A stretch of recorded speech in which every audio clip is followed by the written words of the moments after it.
50 niños enfermos estaban bajo asedio en el hospital. Los gobiernos eran impotentes. La ONU permanecía inmóvil. Pero en la oscuridad de la noche, un hombre misterioso entró en acción y logró lo imposible en 72 horas. La operación de rescate más grande y nunca contada de Juan Carlos se revela hoy por primera vez. El inicio de la crisis. Colombia, departamento de Caquetá, 15 de marzo 2008. El Hospital Infantil Santa María, ubicado en el pequeño pueblo de Florencia, en el departamento de Caquetá de Colombia, había sido el único centro pediátrico de la región durante 10 años. La doctora Carmen Rodríguez era la directora médica de este hospital y había trabajado allí durante 15 años. El esposo de Carmen, Miguel Rodríguez, era maestro local y junto con sus 2 hijos continuaban sirviendo en esta región desafiante. Esa mañana había 50 niños enfermos en el hospital. La más pequeña era la bebé Sofía de 6 meses.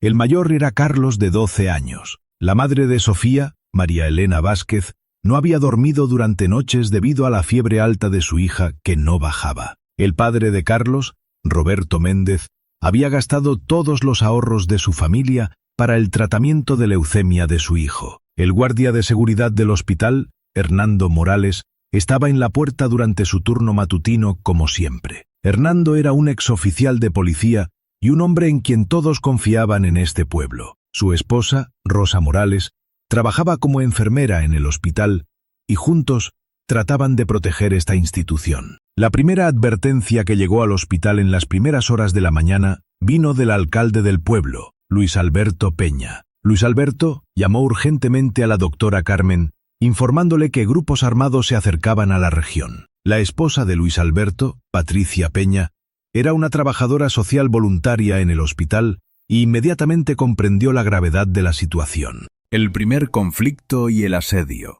16 de marzo 2008. A la mañana siguiente, la situación se salió de control. El conflicto armado en la región también afectó al hospital, y las fuerzas de seguridad tuvieron que abandonar el hospital. La doctora Carmen y su equipo se quedaron completamente solos con 50 niños enfermos. Alejandro Silva, el conductor que usaba la única ambulancia del hospital, trató de transportar a los niños a zonas seguras, pero las carreteras estaban cortadas. La esposa de Alejandro, Esperanza Silva, también era enfermera que trabajaba en el hospital y juntos trataban de proteger a los niños. Diego Fernández, responsable de la farmacia del hospital, se dio cuenta de lo crítica que era la situación mientras trataba de guardar medicamentos y suministros médicos en un lugar seguro. El hijo de Diego, Manuel Fernández, también trabajaba en el hospital como médico interno y junto con su padre hacían todo lo posible por la seguridad de los niños. La última visitante que llegó al hospital ese día fue Isabela Torres, representante de la Cruz Roja. Isabela había venido para evaluar la situación en nombre de organizaciones internacionales de ayuda,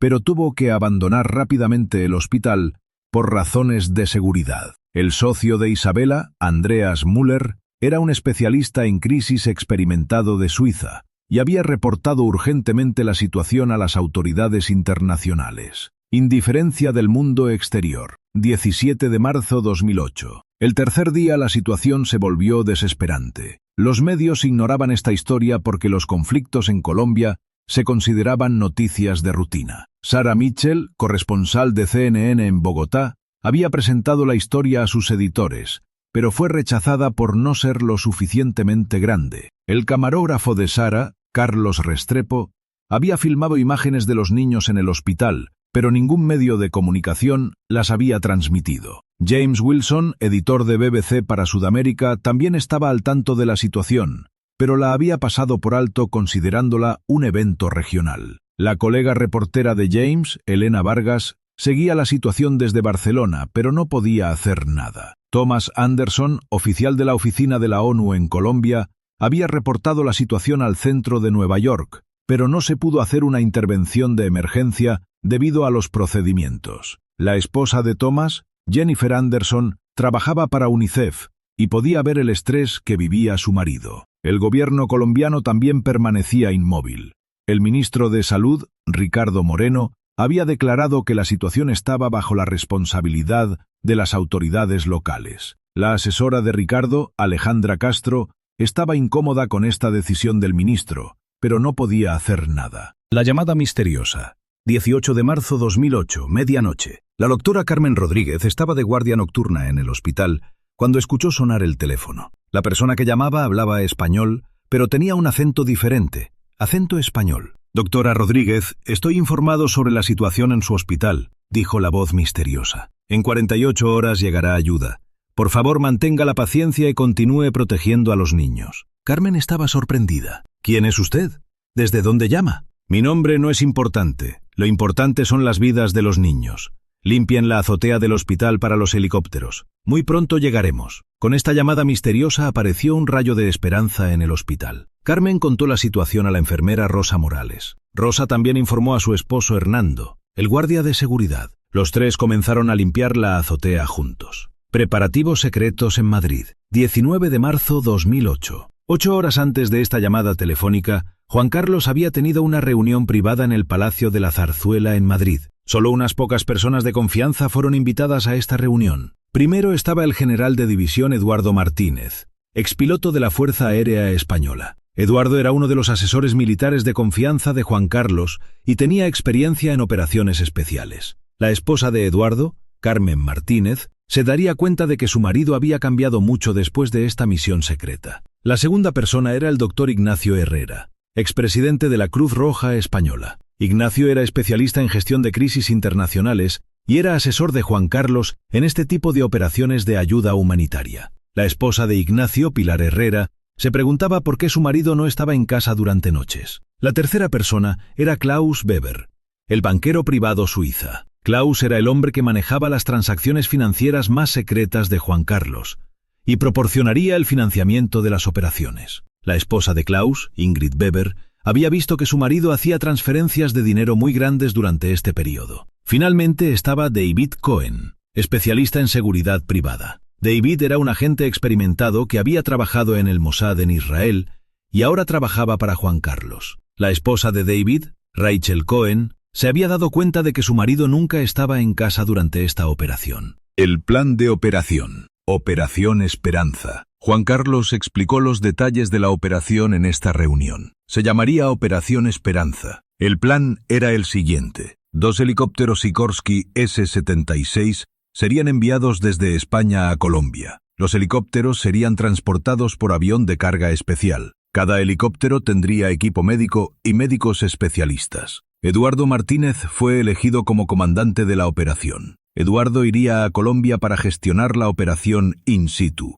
El capitán Ricardo Santana, elegido como asistente de Eduardo, era especialista en pilotaje de helicópteros y había servido anteriormente en América Latina. Al frente del equipo médico estaba la doctora Sofía Méndez. Sofía era la especialista pediátrica más experimentada de los hospitales de Madrid y se había ofrecido como voluntaria para esta operación. El asistente de Sofía, el doctor Miguel Torres, era especialista en medicina de emergencia. La parte más crítica de la operación era el financiamiento. Juan Carlos había destinado 15 millones de euros de sus fondos privados. Este dinero se gastaría en helicópteros, combustible, suministros médicos, salarios del personal y traer a los niños a España. Proceso de preparación secreta. 21 de marzo 2008. Los preparativos para la operación continuaron día y noche. 2 helicópteros fueron preparados en la base militar de Madrid. Carlos Ruiz, jefe de técnicos que preparaba los helicópteros, entendía lo secreta que era esta operación porque no había documentos oficiales. La esposa de Carlos, María Ruiz, se preguntaba por qué su marido iba constantemente a la base militar. Carlos solo podía decir: hay una misión muy importante. La preparación de suministros médicos se hizo desde los grandes hospitales de Madrid. La doctora Ana Jiménez, especialista en cuidados intensivos pediátricos del Hospital La Paz, había seleccionado equipos médicos especiales para la operación. El esposo de Ana, el doctor Pedro Jiménez, también trabajaba en el mismo hospital y apoyaba el trabajo secreto de su esposa. Antonio García, responsable logístico de la operación, era un coordinador experimentado que trabajaba en el aeropuerto de Barajas. Antonio había arreglado un avión de carga especial para transportar los helicópteros a Colombia. La esposa de Antonio, Elena García, había visto que su marido estaba muy estresado durante este periodo. Viaje secreto a Colombia. 22 de marzo 2008. El equipo de operación partió de Madrid a Colombia a medianoche. En el avión había un equipo de 15 personas, 2 pilotos, 4 doctores, 3 enfermeras, 2 especialistas en seguridad, 2 técnicos y 2 coordinadores. El piloto del avión era el capitán Fernando Morales, piloto experimentado que había hecho vuelos internacionales durante 20 años. La esposa de Fernando, Isabel Morales, no podía entender por qué su marido hacía un vuelo tan secreto. Uno de los especialistas en seguridad en el avión era Roberto Silva. Roberto había participado en muchas operaciones en América Latina anteriormente y conocía bien la región. La esposa de Roberto, Carmen Silva, ni siquiera sabía que su marido había ido a Colombia. El coordinador local que recibió al equipo en el aeropuerto de Bogotá era Andrés Vargas. Andrés era una de las figuras conocidas de la diáspora española que vivía en Colombia y tenía experiencia en organizar este tipo de operaciones. La esposa de Andrés, Lucía Vargas, se había preocupado mucho cuando se enteró de que su marido participaba en esta operación. Aproximación secreta a Florencia. 23 de marzo 2008. Mañana. El equipo se trasladó de Bogotá a Florencia en aviones pequeños. Manuel Ospina, el guía local que los esperaba en el aeropuerto de Florencia, era un exsoldado que conocía muy bien la región y sabía las rutas seguras. La esposa de Manuel, Patricia Ospina, tenía mucho miedo de que su marido participara en una operación tan peligrosa. Sin embargo, Manuel había convencido a su esposa diciendo: «Se trata de la vida de los niños». Durante el acercamiento al hospital, el equipo se encontró con el doctor local Gabriel Mendoza. Gabriel era un viejo compañero universitario de la doctora Carmen Rodríguez y le había explicado la situación en detalle. La esposa de Gabriel, Sandra Mendoza, no podía entender por qué su marido estaba involucrado en una operación tan arriesgada. En la etapa de preparación final de la operación, entró en acción el especialista en seguridad local Fernando Castro. Fernando conocía a todos los grupos armados de la región y podía negociar el paso seguro con ellos. La esposa de Fernando, Rosa Castro, sabía que la vida de su marido estaba en peligro, pero había decidido tomar este riesgo por los niños. La operación de rescate. 23 de marzo 2008. Noche. La operación comenzó a las 2 de la noche. 2 helicópteros aterrizaron en la azotea del hospital. El piloto capitán Ricardo Santana usó el primer helicóptero. El capitán Jorge Méndez el segundo helicóptero. La esposa de Jorge, Ana Méndez, no sabía dónde estaba su marido esa noche. La prometida de Ricardo, Laura Herrera, adivinaba que su novio estaba en una misión peligrosa. Cuando los helicópteros aterrizaron, la doctora Carmen Rodríguez estaba en shock. La doctora Sofía Méndez, que había venido de Madrid, explicó la situación a Carmen. «Venimos a rescatar a los niños. Los trasladaremos a todos a lugares seguros». En el primer turno se tomaron los 25 niños en condición más crítica. Entre ellos estaba también la bebé Sofía. La madre de Sofía, María Elena, no pudo contener las lágrimas mientras confiaba a su bebé a los doctores españoles. En el segundo turno se tomaron los 25 niños restantes. Carlos, de 12 años, abrazó a la doctora Carmen antes de subir al helicóptero. «Doctora tía, no la olvidaré», dijo. En ambos helicópteros había enfermeras experimentadas. Elena Ruiz sirvió en el primer helicóptero, Carmen Vidal en el segundo helicóptero. El esposo de Elena, Miguel Ruiz, estaba muy preocupado porque su esposa estaba en esta operación peligrosa. Traslado a zona segura. 24 de marzo 2008. Mañana. Los niños fueron llevados primero a Bogotá, de ahí a Madrid en avión médico especial. La responsable del avión médico, la doctora Patricia González, había establecido una unidad de cuidados intensivos especial para 50 niños dentro del avión. La asistente de Patricia, el doctor Luis Fernández, monitoreaba constantemente las condiciones médicas de los niños. La esposa de Luis, María Fernández, estaba muy orgullosa de que su marido participara en esta operación. En Madrid, los niños fueron ubicados en diferentes hospitales. Los pacientes más graves fueron al Hospital La Paz. Los otros se distribuyeron entre el Hospital Niño Jesús y el Hospital Rey Juan Carlos. El doctor Antonio Serrano, jefe médico que recibió a los niños en el Hospital La Paz, nunca había visto una operación así antes. La esposa de Antonio, la doctora Isabel Serrano, también psiquiatra infantil, brindó apoyo a los niños traumatizados.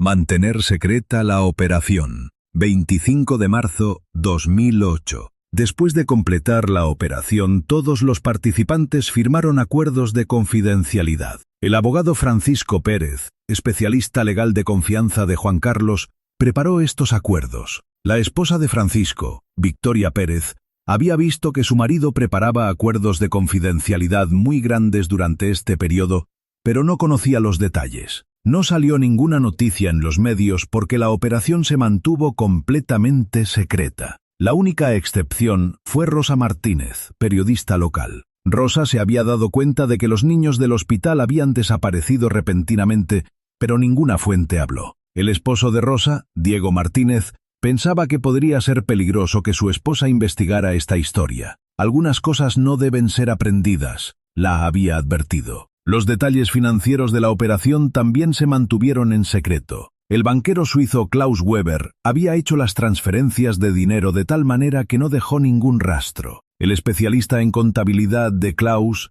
Hans Müller, sabía que el costo de esta operación era de 15 millones de euros, pero no se lo dijo a nadie. Proceso de recuperación de los niños, 2008-2010. Entre los 50 niños tratados en España, se experimentaron recuperaciones milagrosas. La bebé Sofía fue operada del corazón en Madrid y se recuperó completamente. El cardiólogo Dr. Manuel Castro, quien realizó la cirugía, estaba muy feliz de haber realizado una operación tan exitosa en un bebé tan pequeño. La esposa de Manuel, la doctora Carmen Castro, era especialista en anestesia y había asistido en la cirugía de Sofía. La pareja decía que esta operación era la misión más significativa de sus vidas. El tratamiento de leucemia de Carlos, de 12 años, se realizó en el Hospital Niño Jesús. Su oncólogo, el doctor Alejandro Ruiz, anunció que el tratamiento de Carlos había sido completamente exitoso. La psicóloga María González, quien acompañó a Carlos,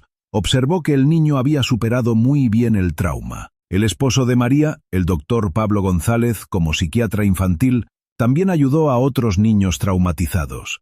Pablo vio que todos estos niños se recuperaron con el tiempo. Reencuentro de los niños con sus familias, 2010. Después de 2 años de tratamiento, los niños regresaron con sus familias. Pero esta vez Colombia era segura, y las familias comenzaron sus nuevas vidas. La bebé Sofía ahora tenía 3 años, y era una niña completamente saludable. Su madre María Elena expresaba su gratitud hacia los doctores españoles en cada oportunidad. Salvaron la vida de mi hija, decía. Carlos ahora tenía 14 años, y el cáncer había pasado completamente. Su padre Roberto vivía la alegría de reunirse con su hijo. Esto fue un milagro, decía. La doctora Carmen Rodríguez vivió su día más feliz el día que los niños regresaron de España. El hospital había sido reconstruido y era seguro. El esposo de Carmen, Miguel, tenía mucho respeto por el sacrificio de su esposa. Detalles que surgieron años después. 2018. 10 años después de la operación, algunos detalles comenzaron a surgir. Primero, el piloto retirado capitán Ricardo Santana se refirió a la operación en el libro donde escribió sus memorias. Sin embargo, mantuvo los nombres en secreto. La esposa de Ricardo, Laura, ahora se habían casado, veía cómo su marido no podía olvidar esta operación. La misión de la que más se enorgullece, decía. La doctora retirada, doctora Sofía Méndez, también mencionó la operación pero no dio detalles. El esposo de Sofía, el doctor Andrés Herrera, sabía cuánto había afectado esta operación a su esposa. El ex especialista en seguridad David Cohen, después de regresar a Israel, describió esta operación como la misión más significativa de su vida. La esposa de David, Rachel, recordaba que su marido siempre hablaba de Juan Carlos con respeto. Situación actual de los niños, 2024. Hoy esos niños se han convertido en adultos y han formado sus propias familias. Sofía ahora tiene 19 años y es estudiante universitaria. Estudia medicina y su objetivo es ser doctora de niños. Quiero ser como los doctores que salvaron mi vida, dice. Carlos ahora tiene 26 años y estudió ingeniería. Trabaja en una empresa que construye hospitales en Colombia. Construyo lugares como el hospital donde fui rescatado cuando era niño, dice. Los otros 48 niños también están vivos y saludables. Todos eligieron diferentes profesiones: maestro, enfermera, arquitecto, abogado, pero lo que todos tienen en común es que nunca olvidan esa operación. El silencio de Juan Carlos. Juan Carlos nunca reconoció oficialmente esta operación. Incluso cuando se le preguntó dijo: no tengo conocimiento de tal cosa. Sin embargo, los que estaban en su círculo cercano sabían que él era diferente en este tema. Su ex asesor Eduardo Martínez recordaba que Juan Carlos había dicho: la vida de estos niños es más valiosa que todo para mí. La esposa de Eduardo, Carmen, decía que su marido siempre hablaba de Juan Carlos con respeto. El doctor Ignacio Herrera también había observado que Juan Carlos se había vuelto más sensible sobre las enfermedades infantiles después de esta operación. La esposa de Ignacio, Pilar, se había dado cuenta de que Juan Carlos prestaba especial atención a los niños en las visitas hospitalarias. La operación, 15 millones de euros. Era solo el costo de la operación. Juan Carlos también gastó dinero en los años siguientes para la educación de los niños rescatados. En total se gastaron 30 millones de euros. Klaus Weber, el banquero suizo que rastreó este dinero, dijo que Juan Carlos nunca esperó reembolso por este dinero. La esposa de Klaus, Ingrid, recordaba que su marido siempre elogiaba la generosidad de Juan Carlos. El especialista en contabilidad, Hans Müller, había mantenido registros financieros detallados de la operación, pero nunca fueron publicados. La esposa de Hans, Greta Miller, sabía que su marido guardaba estos registros muy en secreto. Epílogo. El heroísmo olvidado. La operación de Juan Carlos en Colombia fue quizás su mayor servicio a la humanidad. Había arriesgado su propio dinero, reputación e incluso seguridad para salvar las vidas de 50 niños. Esta historia se mantuvo en secreto durante años porque Juan Carlos no lo había hecho para ser elogiado. Lo había hecho simplemente porque los niños necesitaban vivir, sin ninguna cámara, ningún periodista, ninguna ceremonia oficial. Hoy esos niños cuentan esta historia a sus propios hijos. Un día un rey nos rescató, dicen, y esta historia muestra cuál es el verdadero significado del dinero y el poder, porque a veces los mayores heroísmos se hacen en silencio. La operación de Juan Carlos también fue tal heroísmo, no visto, desconocido, pero que salvó vidas.